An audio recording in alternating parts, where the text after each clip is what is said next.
Amis du livre, amoureux de la lecture, surtout de la lecture apprivoisée, nous pénétrons la pensée de l'auteur qui est avec nous ici. Il est l'auteur d'un ouvrage, fruit de ses recherches, surtout en troisième cycle au niveau de diplôme d'études supérieures DS. Il est avec nous sur ce plateau, Tridon Kabangou Mpinga, bienvenue. Merci, monsieur Fabien. C'est vous l'auteur de ce livre publié justement aux éditions universitaires européennes. C'est une maison d'édition qu'on retrouve en Europe et principalement dans quelques pays comme en Allemagne, en Belgique et en France. Analyse sémiotique des motifs. Sémiologique plutôt, analyse sémiologique des motifs des signes monétaires. C'est ça le titre de cet ouvrage qu'Alema Biala pourra bien vous fixer parce qu'il est en photo également. Cas de la réforme de 1998 en République démocratique du Congo. Titre et sous-titre, l'auteur va nous éclairer dans quelques instants. Un ouvrage de pratiquement, près de 200 pages. Monsieur Kabangou, je dois quand même dire en passant que vous êtes diplômé d'études supérieures DS en sciences et techniques de l'information et de la communication depuis 2016 à l'IFASIC. Vous êtes un ingénieur d'aviation civile formé à l'ISTA, également un retraité de l'armée, colonel, dans l'aviation au niveau de la force aérienne. Oui. Voilà. Ceux qui connaissent bien le camp Bumba, au niveau des Salongo, se retrouvent comme votre collègue Kabengele, le père de notre collègue Freddy Kabengele. Merci. Alors, vous avez été parmi les volontaires des LISTA qui sont allés dans l'armée pour se spécialiser dans la force aérienne. Dans l'aviation. Alors, un monsieur qui est issu de l'ISTA, et puis il va dans l'armée, et puis il nous rejoint dans notre domaine, à nous, la communication. Et jusqu'à publier un ouvrage, analyse sémiologique des motifs des signes monétaires. Les moines en pot, ça vous a inspiré apparemment? Oui. Moines en pot. Merci beaucoup, monsieur Lumbala. Moines en pot, oui, nous a inspiré. Moines en pot, vous allez découvrir que dans le franc congolais, au lancement du franc congolais, Moines en pot, c'était la chanson qui a sermonné le franc congolais. Cette chanson aussi, on présente sur les billets de 50 francs la princesse Mwalampo, qui est la princesse Tchoke, d'une beauté extravagante, qui est une jeune dame qui est décédée en couche prématurée.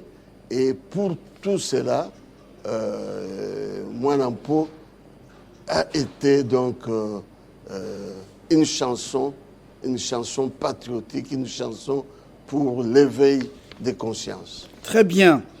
Votre ouvrage est préfacé par le professeur Élite Ipondo Elika. Tout à fait. Et justement, avant de demander un extrait de Moines en pot, c'est extrêmement important parce que vous avez travaillé vous avez analysé, justement fait l'analyse sémiologique des motifs des signes monétaires. Les signes visuels qui se trouvent sur les billets de banque. Voilà. C'est extrêmement important. C'est notre monnaie, la monnaie nationale, le franc congolais. Vous êtes basé sur le cas de la réforme de 1998 sous Laurent Désiré Kabila. Tout à fait. Nous allons prendre un extrait des Moines en pot. Ça peut inspirer ou nous retremper dans la lecture de cet ouvrage.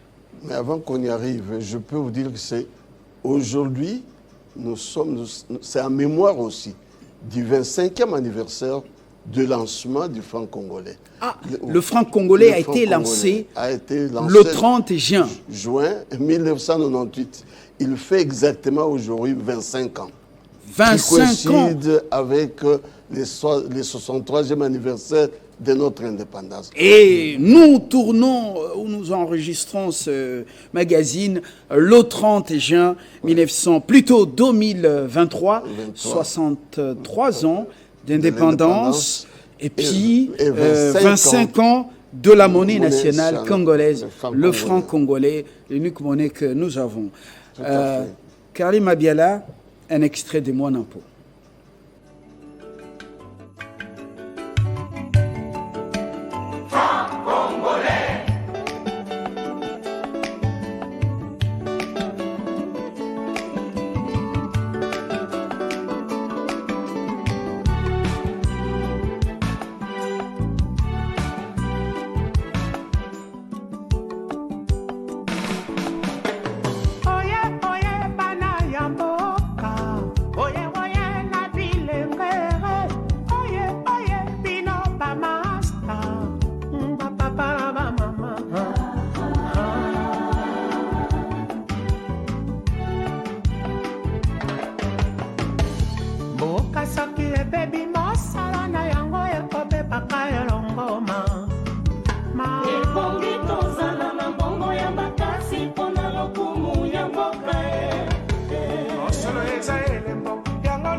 Voilà, cette chanson reste l'une des meilleures chansons, l'un des meilleurs chants patriotiques en faveur du franc congolais qui a 25 ans, ce 30 juin 2023.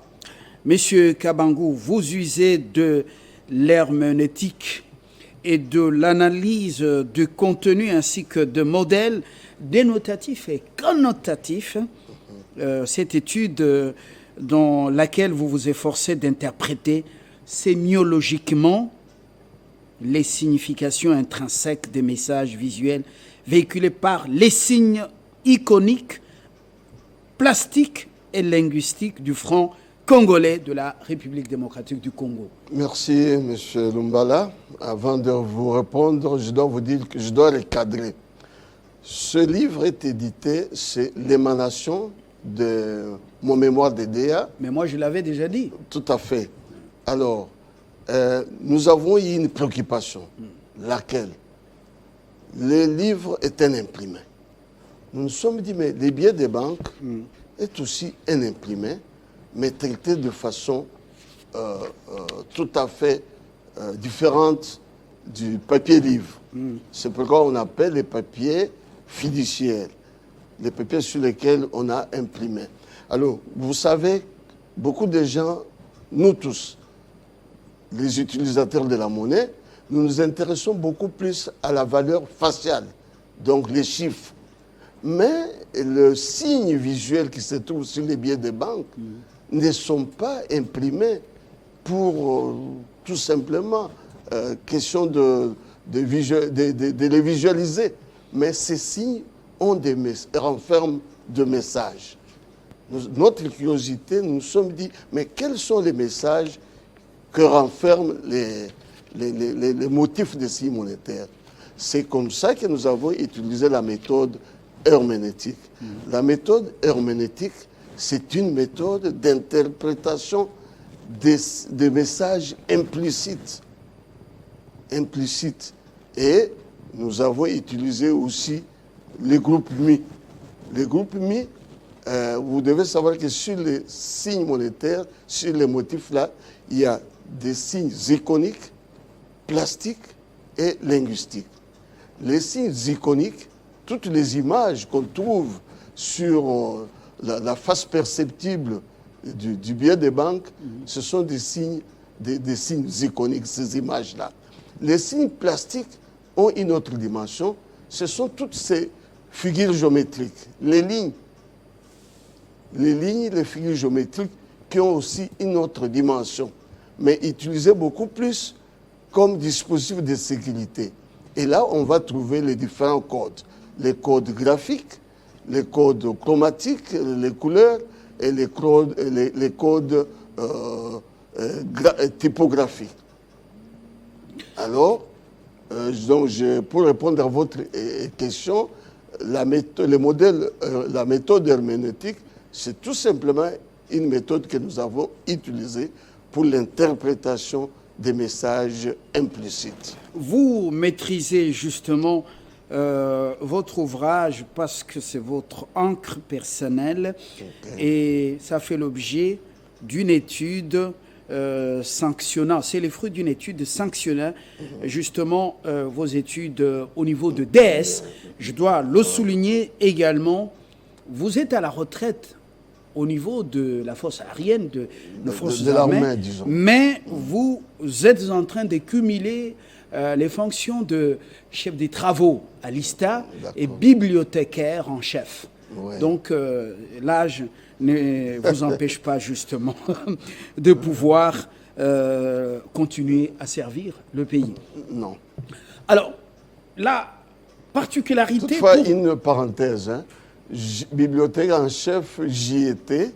Je fais 11 ans à la bibliothèque de l'ISTA, plus même de 11 ans. Maintenant, je suis comme vice-doyen à la section aviation civile. Vous n'êtes pas professeur, mais vous êtes vice-doyen. Je suis chef de travaux. Alors, mais ce sont les professeurs qui doivent assumer quand même les voyez, charges des doyens, chefs des sections quand même. Au niveau des instituts supérieurs, hein, par manque de professeurs attitrés, les chefs de travaux peuvent assumer certaines fonctions. Voilà, précision, détail. La particularité pour notre monnaie, le franc congolais qui utilise aujourd'hui 25 ans, vous l'avez rappelé, c'est extrêmement important. Okay. Il y a absence de l'effigie du chef de l'État. Laurent Désiré Kabila lui-même n'en voulait pas. Kabila Joseph n'a pas été séduit. Tshisekedi Tshilombo, Félix, encore lui, il n'est pas dans cette séduction, bien qu'on avait voulu à un moment donné immortaliser la passation pacifique et civilisée du pouvoir, à l'issue des élections de 2018. Mais en passant, est-ce que ça enlève à notre monnaie quelque chose? Le Lumumba n'y est pas. Dans les temps, il y était. Mobutu y était. Est-ce que ça enlève à notre monnaie quelque chose? Pas du tout. Hein. D'ailleurs, c'est ça la particularité du franc congolais, lancé en 1978. Si vous voyez l'éventail de nos monnaies depuis l'époque coloniale, il y a eu sur les effigies du franc congolais à l'époque, il y avait le buste ou l'effigie de Léopoldé, roi Baudin. À l'époque du président Joseph Kasavubu, c'était aussi sur l'effigie. Même à l'époque de la sécession katangaise, c'était la monnaie qui était lancée à cette époque-là. C'était aussi l'effigie de Moïse Tshombe. Ouais. Mais la particularité, avec le président Mobutu, le maréchal Mobutu, d'ailleurs, tous les 79 billets qui étaient émis à son époque, 71 portaient son effigie. 71 sur 78. Sur 79 portaient l'effigie du maréchal, le président Mobutu. La déification. Voilà, c'est ça. La particularité maintenant avec le culte des personnalités. Voilà, avec le président Désiré Kabila, lui a voulu ne pas donc faire la déification, voilà, la déification des billets des banques, Voilà. de la fonction présidentielle. Donc c'était une rupture avec les anciens régimes. Donc lui a voulu faire l'ancrage l'ancrage des héros nationaux. Lumumba, à la place de son effigie, c'était Lumumba et ses compagnons de captivité. À la place de son effigie, c'était la promotion de la faune, de la flore, des infrastructures de base. Voilà. En quelque sorte, il a voulu faire l'ancrage, donc honorer le martyr dont Patrice Emery Lumumba. Donc c'était la rupture totale avec les anciens régimes qui avaient précédé de l'époque coloniale jusqu'à 1998. Les messages véhiculés par les signes iconiques, vous l'avez dit, en tant que scientifique, les signes plastiques et linguistiques, à travers les biais du franc congolais, se résument en 5 mots d'ordre lancés par l'initiateur de cette réforme, Laurent Désiré Kabila, d'heureuse mémoire. En 5 slogans. Peu à son âme, ou paix à son âme, justement. Quels sont ces slogans, ces messages? Voilà. Par rapport à son idéologie, le président Laurent Désiré Kabila, il avait résumé les messages en 5 slogans. Se prendre en charge. Se prendre en charge. Se prendre en charge. Se donner résolument au travail, à l'agriculture. Se remettre résolument au travail, parce que sous Mobutu, les gens ont travaillé à un moment donné. Nous étions, retroussons nos manches. Salongo, vous vous souvenez, non? D'accord. C'est pas le spectacle qu'on voit dans la ville, alors qu'on attend des athlètes, des artistes pour les fameux 9e jeux de la francophonie. Regardez le spectacle que présente la ville.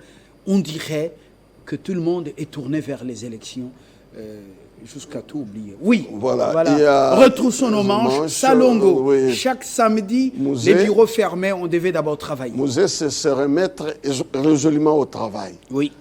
Il y a aussi ne jamais trahir le Congo. Défendre la nation jusqu'au sacrifice suprême. Oui. Et l'autre slogan était nous prendre... ne compter que sur nous-mêmes. Ne compter que sur nous-mêmes. Sur nos propres efforts. Sur nos ressources. Étant donné que l'extérieur, c'est tout simplement des appoints. Il ne s'était pas endetté. Non. Et il travaillait avec les moyens qui étaient les nôtres. Voilà. Comme maintenant, nos élections, c'est avec les moyens qui sont les nôtres. Si nous prenons les moyens des autres, ils vont nous imposer des choses. Et tout leurs cela, dirigeants. C'est pour montrer à suffisance que les motifs que nous trouvons sur les signes monétaires ne sont pas choisis au hasard. Il y a des messages que le peuple, l'usager de la monnaie, doit avoir en esprit. 25 ans après, est-ce que les Congolais, le même Congolais, lorsqu'on avait lancé cette monnaie, accompagné par le chant Mwanampo et tout le travail qui était fait pour pouvoir donner de la valeur aux francs congolais, quand nous voyons le comportement, comment le franc congolais est considéré sur le marché des taux d'échange, comment les Congolais froissent les billets, comment ils minimisent les francs congolais, même lors de la dot, même pour les salaires des personnalités, des travailleurs, des fonctionnaires. Est-ce que les Congolais a gardé ces valeurs? Vous savez, M. Lumbala, c'est difficile. Hein? Vous savez, dès qu'on lance de la monnaie, il faut prendre un temps de sensibilisation. Et c'est ce temps qui est dévolu par la Banque centrale. C'est la Banque centrale qui a ce devoir-là de sensibiliser pour que les gens puissent connaître leur monnaie. La Banque centrale le fait. Mais en mémoire, plus tard, il y a toujours les gens qui n'ont plus à l'esprit la valeur, les dimensions de valeurs qui ont été émises pour cette monnaie-là. Donc, vous voyez, les gens portent beaucoup plus d'intérêt à la monnaie étrangère, au dollar, mais notre monnaie, il y a beaucoup de choses qui se font.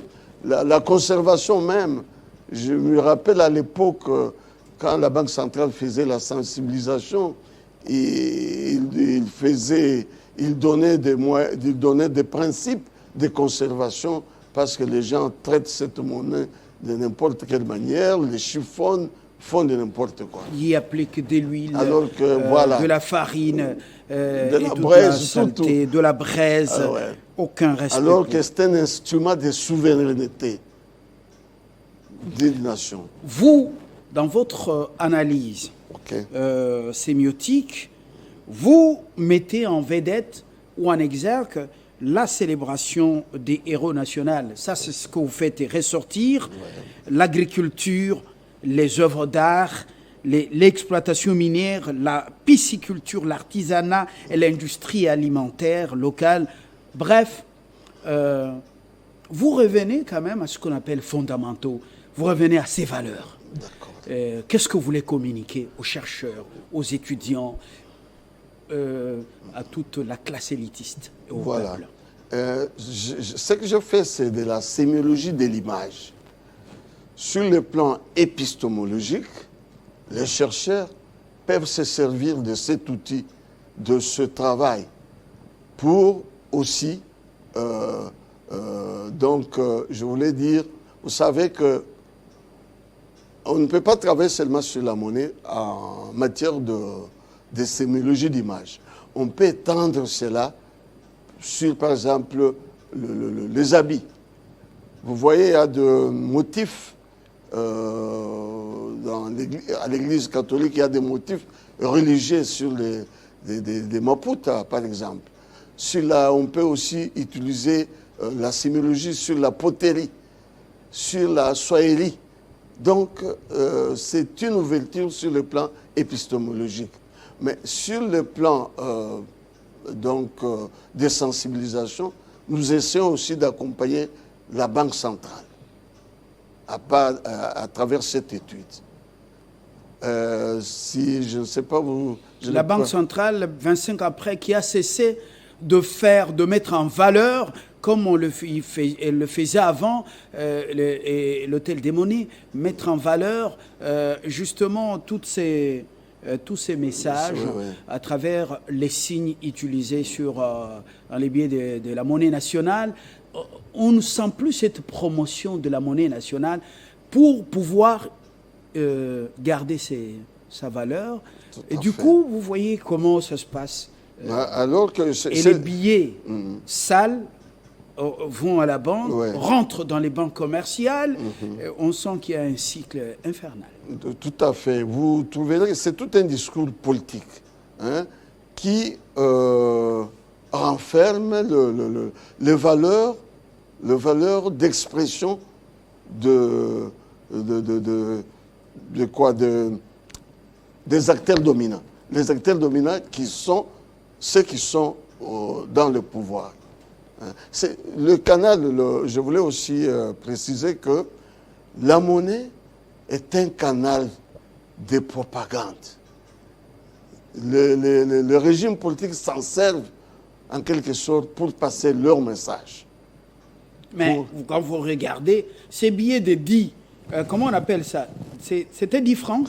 Non, regardez. Ça, c'est 10 francs ou bien 10 centimes? On ne les voit plus.